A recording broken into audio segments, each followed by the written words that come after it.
Welcome back to Sudha classes. इस video में आप क्लास 4 की गिनतारा का लेसन 8 अपवर्त्य और अपवर्तक यानी मल्टीपल्स एंड फैक्टर्स के अभ्यास प्रश्न हल करते हुए अपवर्त्य, अपवर्तक, सम, विषम, भाज्य और अभाज्य संख्याओं के बारे में जानेंगे। तो चलिए मेरे साथ सीखिए और जानिए। अभ्यास का पहला प्रश्न है, निम्नलिखित संख्याओं के 5-5 अपवर्त्य लिखो। इसमें हमें 3 संख्याएं दी हुई हैं और हमें इनके 5-5 अपवर्त्य लिखने हैं। चलिए इस सवाल को हल करें। अब हमें सबसे पहले 4 का अपवर्त्य निकालना है, 4 का अपवर्त्य पता करना है। तो बच्चों सबसे पहले ये समझ लीजिए कि किसी संख्या का अपवर्त्य क्या होता है। किसी भी संख्या का अपवर्त्य उस संख्या को किसी भी संख्या से गुणा करने पर मिलता है। जैसे अब हमें 4 का अपवर्त्य निकालना है तो हम 4 को गुणा करते हैं। 4 को 1 से गुणा करेंगे हमें मिलेगा 4, 2 से करेंगे मिलेगा 8। तो एक तरीके से आप पहाड़ा पढ़ लीजिए 4 का।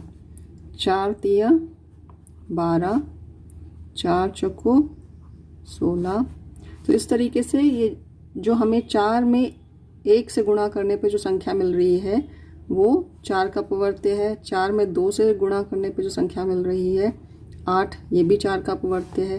तो ये 12, 16, इसके आगे और करके देखते हैं। 4 पंचे 20, 20, 4 छंग 24।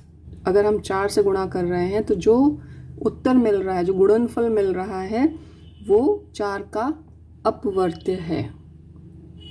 ठीक है, तो 4 के 5 अपवर्त्य हमें बताने हैं। तो क्या हो जाएंगे 4 के 5 अपवर्त्य? 4 का पहाड़ा पढ़ लीजिए। 4 एकम 4, 4 दूनी 8, 4 तिया 12, 4 चौको 16, 4 पंचे 20। 5 अपवर्त्य हमने लिख दिए। ठीक है, 6 का अपवर्त्य हमें लिखना है। कितने लिखने हैं अपवर्त्य? 5। तो 6 को भी हम, अगर हम 6 को 1 से गुणा करेंगे तो हमें मिलेगा 6, 2 से गुणा करते हैं तो 12। इस तरीके से हम पहाड़ा पढ़ लें अगर, तो हम अपवर्त्य हमें मिल सकता है। तो 6 के अपवर्त्य क्या होंगे? 6, 12, 6 त्रिक 18, 6 चौको 24, 6 पंचे 30। हमें क्योंकि 5 ही अपवर्त्य लिखने हैं तो हमने इसको सिर्फ 5 तक पहाड़ा पढ़ लिया और हमें 5 अपवर्त्य मिल गए। ठीक है, अब तीसरी संख्या है 9। तो 9 के 5 अपवर्त्य क्या होंगे? 9 का पहाड़ा पढ़ लेते हैं। 9 एकम 9, 9 दूनी 18, 9 तिया 27, 9 चौको 36, 9 पना 45। तो ये 5 अपवर्त्य 9 के हो गए। अब अगला प्रश्न देखते हैं। प्रश्न 2 है, 35 का एक अपवर्तक 5 है तो इसका दूसरा अपवर्तक क्या होगा? देखें हम किन 2 संख्याओं को गुणा करें कि हमें 35 उत्तर मिलेगा, या किस पहाड़े में आता है। देखिए 35 आता है 5 के पहाड़े में। 5 सत्ते 35 और 35 किस में आता है? 35 आता है 7 के पहाड़े में। 7 पना 35। और 35 हमें कैसे मिल सकता है? 35 में अगर हम 1 का गुणा करें, 35 एकम 35। ठीक है, 35 का एक अपवर्तक 5 है। अपवर्तक मतलब होता है फैक्टर या गुणनखंड। जिन 2 संख्याओं को हम गुणा करते हैं तो वो गुणनखंड कहलाती हैं और उससे जो उत्तर मिलता है वो गुणनफल कहलाता है या मल्टीपल या अपवर्त्य। ये अपवर्त्य है और ये जो 2 संख्याएं जिनको गुणा किया जा रहा है ये अपवर्तक हैं या इन्हें इंग्लिश में बोलते हैं फैक्टर्स। 35 अपवर्त्य हमें कैसे मिल रहा है? 5 और 7 का गुणा करके मिल रहा है। 5 और 7 2 अपवर्तक हैं यानी फैक्टर्स हैं। तो एक अगर 5 दिया हुआ है तो दूसरा क्या होगा? 7। ठीक है, तो इसका उत्तर हो जाएगा 7। तीसरा प्रश्न देखिए, निम्नलिखित संख्याओं के सबसे छोटे एवं सबसे बड़े अपवर्तक बताओ।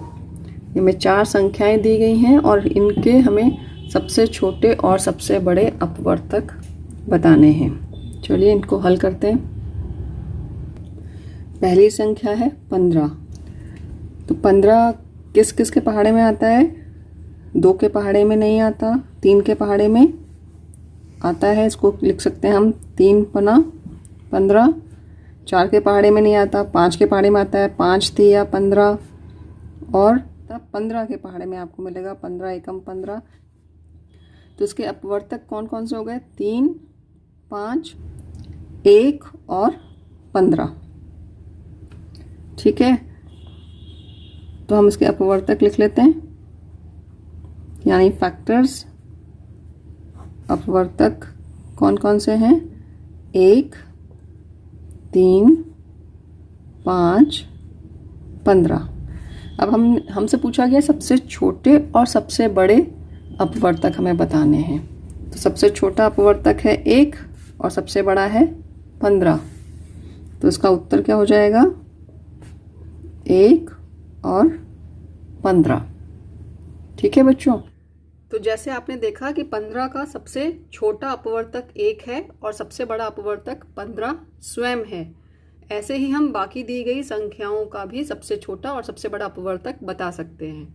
अब 36 का सबसे छोटा अपवर्तक होगा 1 और सबसे बड़ा अपवर्तक होगा 36 खुद। ठीक है, 40 का सबसे बड़ा अपवर्तक 40 स्वयं होगा और सबसे छोटा अपवर्तक 1 होगा। 45 का सबसे छोटा अपवर्तक 1 होगा और सबसे बड़ा अपवर्तक 45 स्वयं होगा।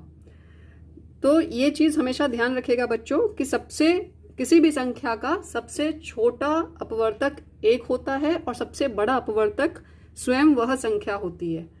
उस संख्या से बड़ा उसका अपवर्तक नहीं हो सकता है। ठीक है, चलिए अब अगला प्रश्न देखें। प्रश्न 4 है, 10 और 20 के बीच की सभी अभाज्य संख्याएं लिखो। तो बच्चों अभाज्य संख्याएं क्या होती हैं? सबसे पहले तो ये पता होना चाहिए। ऐसी संख्याएं जो 1 से या स्वयं से विभाजित हों वो संख्याएं अभाज्य संख्याएं कहलाती हैं। तो हम देखते हैं 10 और 20 के बीच में कितनी अभाज्य संख्याएं हैं और उन सभी को लिखते हैं। तो 10 और 20 के बीच की वो सब संख्याएं हम यहाँ लिखेंगे जिनका गुणनखंड सिर्फ 1 और वह संख्या स्वयं हो। जैसे 10 के बाद आता है 11, तो 11 को हम सिर्फ कैसे लिख सकते हैं? 11 एकम 11, इसके अलावा कि किसी और पहाड़े में आपको 11 नहीं मिलेगा। ठीक है, 11 के बाद 12 तो आपको कई पहाड़ों में मिल जाएगा, 2 के पहाड़े में मिल जाएगा, 6 के पहाड़े में मिल जाएगा, 3 के पहाड़े में मिलेगा, 12 के खुद के पहाड़े में मिलेगा। 13, उसके बाद संख्या है 13। 13 आपको किसी पहाड़े में नहीं मिलेगा, सिर्फ 13 के ही पहाड़े में मिलेगा। 13 के बाद आता है 14, कई पहाड़ों में मिलेगा, 15 भी कई पहाड़ों में मिलेगा, 16 भी कहीं मिलेगा, 17 के भी अपवर्तक सिर्फ 17 खुद और 1 है, 2 ही अपवर्तक हैं। फिर आता है 18 भी कई पहाड़ों में आपको मिल जाएगा। 19 भी एक अभाज्य संख्या है जिसके अपवर्तक सिर्फ 19 और 1 ही हैं। और उसके बाद आ गया 20 के भी कई अपवर्तक मिलेंगे। तो इस तरीके से जो अभाज्य संख्याएं हैं वो हैं 11, 13, 17 और 19। ठीक है, अगला प्रश्न देखते हैं। प्रश्न 5, 30 के सभी अभाज्य अपवर्तक लिखो। तो पहले तो हम अपवर्तक लिखते हैं 30 के। किस किस के पहाड़े में आता है 30? 3 के पहाड़े में आता है, 3 दाई 30। 5 के पहाड़े में आता है, 5 छक 30, 6 पंचे 30।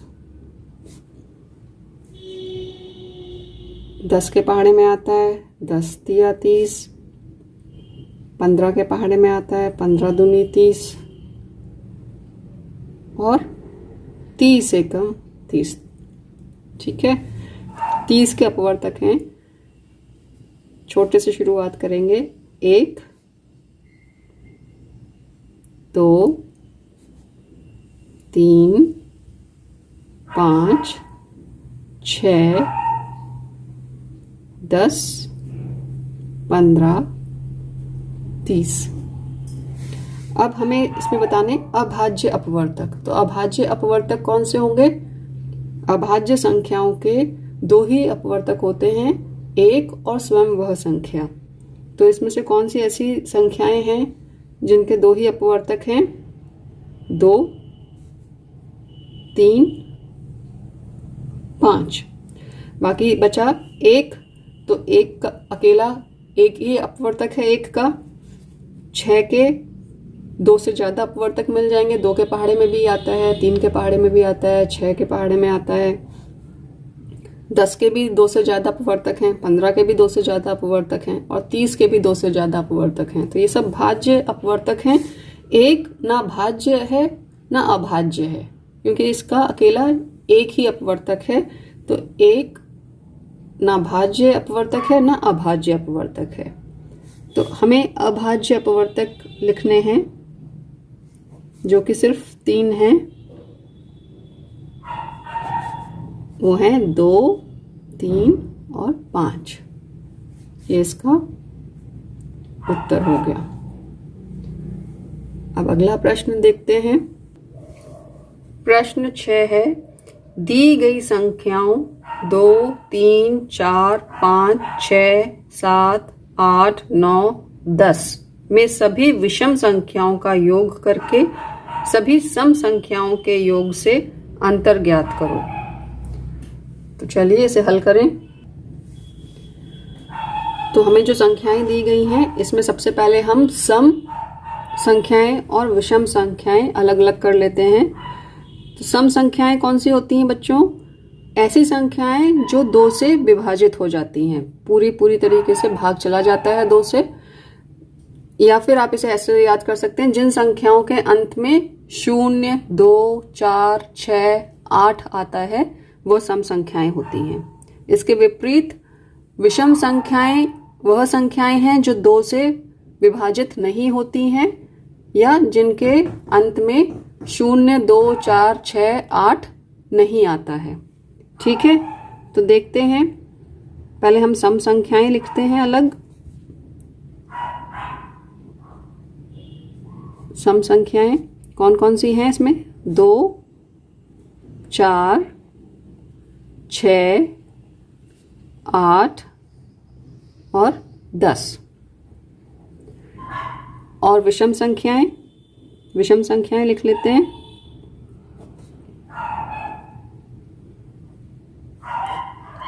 विषम संख्याएं कौन कौन सी हैं? जो बाकी बची वो सब विषम हैं। 3 5 7 और 9। अब हमसे कहा गया है कि इनके सम संख्याओं का और विषम संख्याओं का हमें योग निकालकर और फिर उसका अंतर पता करना है। तो चलिए, इनका सम संख्याओं का जोड़ कितना होगा?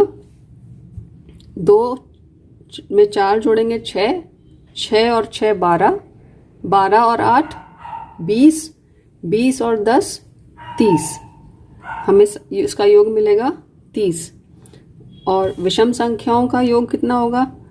3 में 5 जोड़ेंगे तो मिलेगा 8, 8 और 7 15, 15 और 9 24। हमें दोनों का योग मिल गया। अब हम इसमें अंतर मतलब घटाएंगे अंतर पता करने के लिए। तो जब हम इनको घटाएंगे तो हमें क्या उत्तर मिलेगा? 10 में से 4 जाएंगे, बचेंगे 6। हमें उत्तर मिलेगा 6। ये हमारा उत्तर है। अब अगला प्रश्न देखते हैं। प्रश्न 7 है, संख्या 60 के अभाज्य गुणनखंड प्राप्त करने के लिए गुणनखंड वृक्ष का निर्माण करें। चलिए करते हैं। हमें 60 के अभाज्य गुणनखंड प्राप्त करने हैं और उसके लिए हमें गुणनखंड वृक्ष बनाना है। तो बनाते हैं। हमने ऊपर सबसे ऊपर 60 लिख लिया। अब 60 के गुणनखंड सबसे पहले 60 किस पहाड़े में मिलेगा आपको? 60 मिलेगा 6 के पहाड़े में। 6 ढाई 60, ठीक है। 6 को और सरलतम तरीके से लिखेंगे और इसको अगर तोड़ें तो 6 को कैसे लिखा जा सकता है? 6 किस पहाड़े में आता है? 2 के पहाड़े में आता है। 2 तिया 6, 2 अभाज्य हो गया और 3 भी अभाज्य है क्योंकि इनके सिर्फ 2 ही अपवर्तक हैं, 1 और स्वयं ये खुद। अब 10 को और 10 किस पहाड़े में मिलेगा? 10 को और हम सरल तरीके से लिखें तो कैसे लिख सकते हैं? 2 पंचे 10, 2 और 5, 2 पंचे 10। अब इसमें 2 भी अभाज्य है और 5 भी अभाज्य है, तो इसका गुणनखंड वृक्ष तैयार है। ये अभाज्य गुणनखंड है 2, 3, 5। तो हम लिख सकते हैं 60 के अभाज्य गुणनखंड 2 दूनी 4 तिया 12 पंचे 60, ठीक है। अगला प्रश्न देखें। प्रश्न 8, वह छोटी से छोटी संख्या बताओ जिसे किसी सम संख्या में जोड़ने पर विषम संख्या प्राप्त होती है। तो वह छोटी से छोटी संख्या कौन सी होगी? सबसे छोटी संख्या होती है 1। अब 1 को अगर हम किसी सम संख्या, एक सम संख्या ले लेते हैं 2, तो 2 में जब हम 1 जोड़ेंगे तो हमें क्या मिलेगा? 3, जो कि विषम संख्या हो जाएगी। अगर हम लेते हैं 4 में 1 जोड़ देंगे तो हमें मिल जाएगी 5, जो कि विषम संख्या हो जाएगी। तो सबसे छोटी से छोटी संख्या कौन सी होगी जिसे किसी सम संख्या में जोड़ने पर विषम संख्या प्राप्त होती है? 1, ठीक है। अब इसके आगे का प्रश्न देखते हैं। प्रश्न 9, वह छोटी से छोटी संख्या बताओ जिसे किसी विषम संख्या से जोड़ने पर सम संख्या प्राप्त होती है। अब इसमें भी देखिए सबसे छोटी से छोटी संख्या है 1, और अगर हम इसे किसी विषम संख्या में जोड़ के देखें, जैसे हमने जोड़ा 3 में, तो 3 और 1 जोड़ेंगे तो हो जाएगा 4, जो कि सम संख्या हो जाएगी। अगर हम इसे जोड़ें 5 में तो 5 और 1 मिलकर हो जाएगा 6, जो कि सम संख्या हो जाएगी। तो 1 है वह सबसे छोटी संख्या जिसे हम किसी भी विषम संख्या में अगर जोड़ें तो हमें सम संख्या प्राप्त होती है। अब अगला आखिरी प्रश्न देखें। प्रश्न 10, 51 और 71 के बीच की सभी सम संख्याएं लिखो। चलिए इसे लिखें। अब 51 से 71 के बीच की सभी सम संख्याओं को हमें लिखना है। तो इसके लिए बच्चों आपको पता ही है कि सम संख्याएं क्या होती हैं। सम संख्याएं वे संख्याएं होती हैं जो कि 2 से विभाजित हो जाती हैं पूरी। और दूसरी चीज, अगर किसी संख्या आप सम संख्या कैसे पता कर सकते हैं कि ये सम संख्या है? अगर किसी संख्या के अंत में 2, 4, 6, 8, 0 आ रहा है तो वह सम संख्या है। तो अब इसमें हम देखें 2, 4, 6, 8 किस में आ रहा है? 52, 54, 56, 58, 60, फिर 62, 64, 66, 68, 70। तो ये हमारी सम संख्याएं हो गई, ठीक है। आपको अभ्यास प्रश्न ये समझ में आ गए होंगे। आप अपनी कॉपी में इन सभी अभ्यास प्रश्नों का अभ्यास करेंगे, अच्छे से हल करेंगे और मन लगाकर पढ़ते रहिए, खुश रहिए, खूब खाइए, खूब खेलिए और स्वस्थ रहिए, मस्त रहिए।